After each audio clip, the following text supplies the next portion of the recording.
Menang balapan berturut-turut, Marco Bezzecchi nampaknya harus mendapatkan halangan untuk bisa memuluskan rencananya melanjutkan tren positif. Setelah insiden di kualifikasi yang melibatkan protes Marc Marquez membuatnya harus terkena penalti. Wah, apakah ini akan meruntuhkan harapannya bisa memenangkan balapan nanti malam?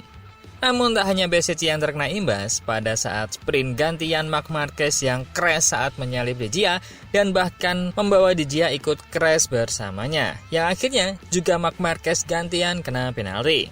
Dan sejauh ini Marc Marquez belum memiliki poin yang bagus seperti tahun lalu dalam tren perebutan juara dunia.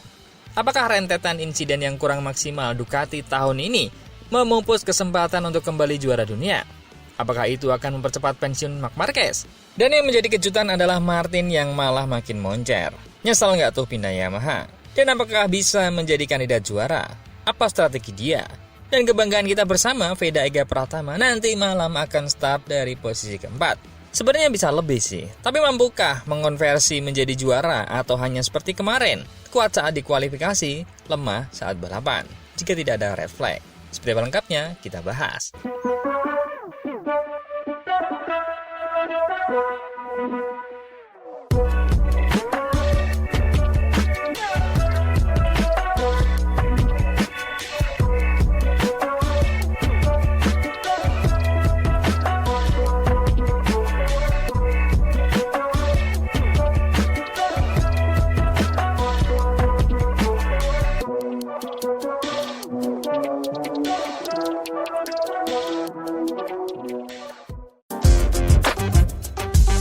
Dalam landscape panas kualifikasi MotoGP Amerika, narasi yang berkembang sekilas tampak sederhana. Marco Bezzecchi dan Luca Marini dijatuhi penalti karena dianggap menghalangi Marc Marquez. Namun jika ditelaah dari sudut pandang Bezzecchi, realitas di lintasan jauh lebih kompleks, bahkan cenderung merugikannya secara tidak adil. Bezzecchi sejatinya berada dalam momentum luar biasa, memburu kemenangan Grand Prix kelima secara beruntun.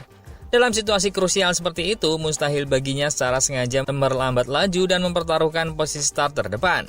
Apa yang terjadi justru lebih menyerupai rangkaian kejadian yang tidak sepenuhnya berada dalam kendalinya. Di lintasan lurus belakang menuju tikungan 12, dinamika kecepatan antar pembalap berubah sangat cepat. Dalam konteks ini, keberadaan Marini di depan menciptakan efek berantai. Laju yang tidak ideal dari Marini membuat Bezzecchi harus menyesuaikan ritme, sebuah respon alami dalam balapan, bukan tindakan menghalangi. Ketika momen itu bertepatan dengan datangnya Marc Marquez dari belakang dalam kecepatan tinggi, situasi menjadi tampak seperti pelanggaran. Padahal sesungguhnya merupakan akumulasi dari beberapa faktor. Pernyataan Bezzecchi sendiri di Parc Ferme, saya tidak melihatnya, menggambarkan betapa insiden tersebut terjadi di luar visibilitas dan kesadarannya. Dalam kecepatan ekstrim MotoGP, visibilitas bukan hanya terbatas, tapi juga sangat bergantung pada posisi dan timing. Dengan kata lain, sulit untuk menyalahkan pembalap atas sesuatu yang bahkan dia tidak sadari terjadi. Menariknya, keputusan Stewart juga secara implisit mengakui adanya faktor lain dalam insiden ini. Pengurangan penalti dari 3 posisi menjadi 2 posisi bukan tanpa alasan, melainkan karena keterlibatan pembalap lain. Dalam hal ini, jelas bahwa peran Marini turut mempengaruhi situasi, memperkuat argumen bahwa Bezzecchi bukan satu-satunya, bahkan bukan aktor utama dalam kejadian tersebut. Namun konsekuensinya tetap besar. Penalti 2 posisi cukup untuk menjatuhkan Bezzecchi dari barisan depan, menghapus keuntungan strategis yang sangat vital dalam balapan modern MotoGP. Sementara itu, pembalap lain seperti Pecco Bagnaia justru diuntungkan dengan naik posisi start yang lebih baik. Ironisnya, di tengah ketegasan hukuman ini, insiden lain melibatkan Marc Marquez dan Enea Bastianini, serta dugaan gangguan terhadap Bagnaia dan Aya Ogura justru berujung tanpa sanksi. Hal ini semakin memperkuat kesan inkonsistensi dalam penegakan aturan. Maka wajar jika menyeruak adanya aroma-aroma keberpihakan ataupun bahkan sabotase. Pada akhirnya, dari perspektif Bezzecchi ini bukan sekedar penalti, melainkan momen di mana performa luar biasa dan peluang emasnya terganggu oleh situasi yang tidak sepenuhnya dia ciptakan.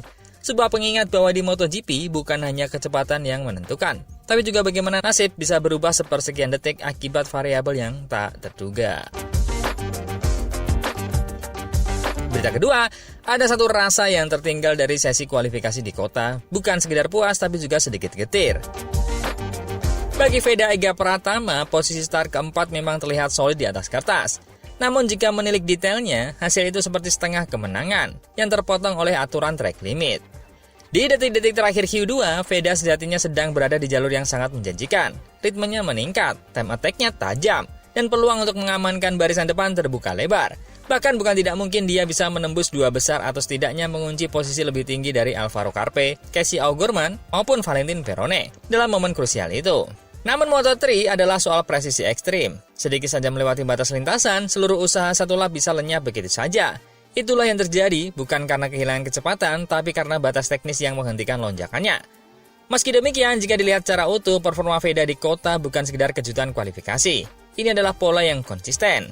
Dari langsung lolos ke Q2, adaptasi cepat di trek yang sangat teknis, hingga mampu bersaing di papan atas sejak awal time attack. Semuanya menunjukkan pondasi yang kuat, bukan kebetulan sesaat. Pertanyaan besarnya kini bergeser. Apakah ini hanya performa satu lap atau benar-benar sinyal potensi podium? Jawabannya condong ke arah optimistis, dengan satu catatan penting. Pada balapan sebelumnya, dinamika seperti red flag sempat mengubah jalannya lomba. Tanpa gangguan seperti itu, balapan di kota akan sangat bergantung pada ritme panjang, manajemen ban, dan kemampuan membaca slipstream di trek lurus dan panjang. Dalam konteks ini, starting dari posisi keempat justru menjadi posisi ideal. Cukup dekat dengan grup depan, tapi tanpa tekanan langsung dari pole. Jika Veda Ega mampu menjaga posisi di lap-lap awal dan tetap berada di leading group, peluang podium sangat terbuka. Moto3 dikenal dengan pertarungan rombongan besar hingga lap terakhir. Artinya, selisih kecil di kualifikasi seringkali tidak menentukan hasil akhir. Kuncinya ada di dua hal, start yang bersih dan konsistensi lap.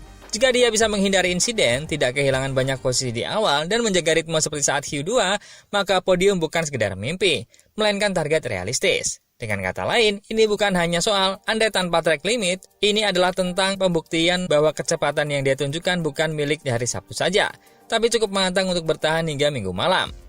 Dan jika semua berjalan tanpa interupsi seperti red flag, maka kota bisa menjadi panggung di mana Veda Ega Pratama benar-benar mengubah potensi menjadi sejarah.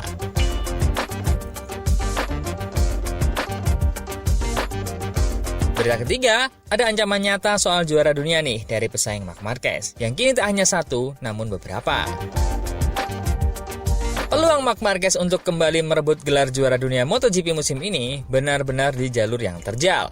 Situasinya tidak lagi sekedar soal kecepatan di lintasan, tapi sudah berkembang menjadi kombinasi kompleks antara performa motor, tekanan kompetisi hingga kesalahan krusial yang berujung konsekuensi besar. Masalah utama yang kini membayangi Marquez adalah inkonsistensi performa Ducati di beberapa seri awal. Motor yang juga seharusnya menjadi salah satu paket terkuat di grid justru belum selalu mampu tampil dominan. Dalam kondisi seperti ini, setiap peluang poin bisa menjadi sangat berharga, dan disinilah kesalahan kecil bisa berubah menjadi kerugian besar dalam klasemen. Puncaknya terjadi di sprint race MotoGP Amerika Grand Prix. Insiden dengan Fabio Di Gia menjadi titik balik yang sangat merugikan. Dalam duel posisi, Marquez mengakui dirinya terjebak efek slipstream sebelum akhirnya kehilangan kendali saat pengereman. Di Gia yang sudah memberi ruang justru menjadi korban setelah tersenggol dan terjatuh. Keputusan dari steward, FIM pun tidak bisa ditawar. Marquez dinyatakan sebagai penyebab insiden dan dijatuhi penalti long lap. Hukuman ini bukan hanya soal satu balapan, tapi berpotensi menciptakan efek domino, mengganggu ritme, strategi, hingga peluang finish maksimal di seri berikutnya. Dalam konteks perebutan gelar, situasi ini menjadi semakin berat karena Marquez saat ini sudah tertinggal 23 poin dari pemimpin klasemen, Jorge Martin. Selisih ini mungkin masih bisa dikejar secara matematis, tapi secara momentum kondisinya sangat berbeda. Di saat Marc Marquez kehilangan poin akibat insiden dan penalti, Martin justru tampil sebagai sosok yang sedang berada di puncak performa bersama Aprilia. Kemenangan sprint di kota menjadi bukti nyata bagaimana dia tidak hanya cepat, tapi juga cerdas dalam membaca balapan. Yang membuat performa Martin semakin menonjol adalah keberaniannya mengambil keputusan yang berbeda dari mayoritas. Saat hampir semua pembalap lebih memilih ban soft, Martin justru bersikeras menggunakan ban medium, bahkan harus meyakinkan timnya sendiri. Keputusan itu sempat terlihat berisiko di awal balapan, tapi berubah menjadi keunggulan di lap-lap terakhir, saat grip ban mulai menurun. Dengan strategi tersebut, Martin mampu menutup gap, menekan, dan akhirnya menyalip Pecco Bagnaia di momen paling krusial. Ini bukan sekedar kemenangan, tapi pernyataan bahwa dia memiliki paket lengkap sebagai kandidat juara. Kecepatan, ketenangan, serta keberanian mengambil keputusan strategis. Menariknya lagi, Martin sendiri mengakui bahwa dia merasa menjadi pembalap yang lebih kuat dibanding sebelumnya. Adaptasinya dengan Aprilia berjalan sangat cepat, bahkan dalam kondisi fisik yang belum sepenuhnya pulih. Artinya performa yang dia tunjukkan saat ini masih berpotensi meningkat, sebuah sinyal bahaya bagi para rivalnya. Jika dibandingkan secara langsung, kontras antara Marc Marquez dan Martin saat ini sangat jelas.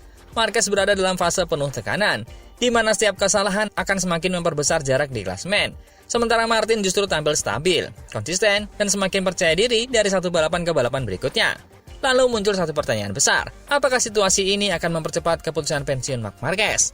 Secara realistis, jawabannya belum tentu, tapi arahnya mulai mengkhawatirkan. Marquez bukan tipe pembalap yang mudah menyerah, mental juaranya sudah teruji sejak lama, dan sepanjang karirnya dia justru sering bangkit dari situasi sulit. Namun kondisi saat ini berbeda, dia tidak hanya menghadapi rival yang cepat, tapi juga rival yang sedang berada di puncak momentum seperti Martin. Selain itu, faktor usia, riwayat cedera panjang, dan tekanan untuk tetap kompetitif di level tertinggi juga mulai menjadi variabel penting. Jika musim ini berakhir tanpa peluang gelar yang nyata, bukan tidak mungkin Marquez mulai mempertimbangkan ulang masa depannya. Apakah masih layak terus bertarung, atau justru mengakhiri karir di saat nama besarnya tetap berada di level tertinggi? Apalagi jika insiden seperti Kota terus berulang, kesalahan kecil yang berdampak besar itu bisa menjadi sinyal bahwa batas performanya mulai teruji, baik secara teknis maupun refleks balap. Namun di sisi lain, justru tekanan seperti ini juga bisa menjadi bahan bakar bagi Marquez untuk bangkit. Sejarah menunjukkan dia seringkali tampil berbahaya ketika diragukan. Jadi, alih-alih menjadi kepastian, situasi ini lebih tepat disebut sebagai titik krusial dalam karirnya. Apakah ini awal dari penurunan menuju akhir atau justru awal dari kebangkitan terakhir seorang legenda? Sementara itu, Jorge Martin terus melaju tanpa beban, memperkuat posisinya sebagai kandidat terkuat juara dunia dan secara tidak langsung menjadi tekanan terbesar yang bisa mempercepat keputusan besar Marquez di masa depan.